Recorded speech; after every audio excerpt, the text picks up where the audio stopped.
জাতীয় ঐক্যমত্য কমিশনের সহ সভাপতি অধ্যাপক ডক্টর আলী রিয়াজ বলেছেন, আমরা আশা করেছিলাম আবু সাঈদের শাহাদাত বার্ষিকীতেই সবাই মিলে সনদে স্বাক্ষর করতে পারবো।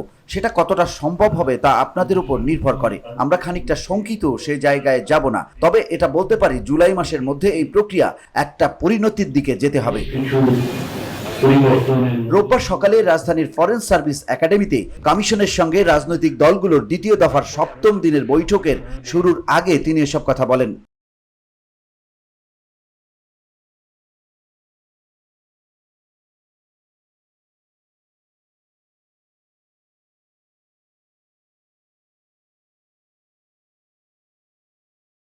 ঐক্যমত্য কমিশনের সহসভাপতি বলেন, কমিশনের গত ৭ দিনের আলোচনায় বিভিন্ন বিষয়ে অগ্রগতি হলেও আশাব্যঞ্জক অগ্রগতির ক্ষেত্রে আমরা এখনো খানিকটা পিছিয়ে আছি।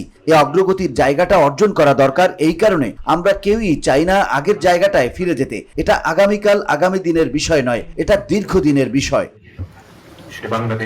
তিনি বলেন, আমাদের লক্ষ্য ছিল ফ্যাসিবাদী শাসন থেকে মুক্ত হওয়া এবং যে কাঠামো এই শাসনকে তৈরি করেছে তার পরিবর্তন সাধন করা। এই সংকল্প থেকে সবকিছু পাশে রেখে আমরা সমবেত হয়েছিলাম। আপনাদের কর্মীরা প্রাণ দিয়েছেন, নিপীড়ন সহ্য করেছেন, সেই রক্তের উপর পা রেখে আমরা এখানে এসেছি।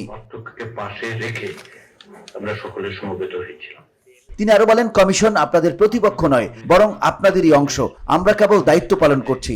আপনাদের অবস্থানের কারণেই কমিশনের নমনীয়তা প্রকাশিত হয়েছে। মূলনীতির ক্ষেত্রে কমিশনের কিছু প্রস্তাব ছিল যা আলোচনার মাধ্যমে অগ্রসর হয়েছে।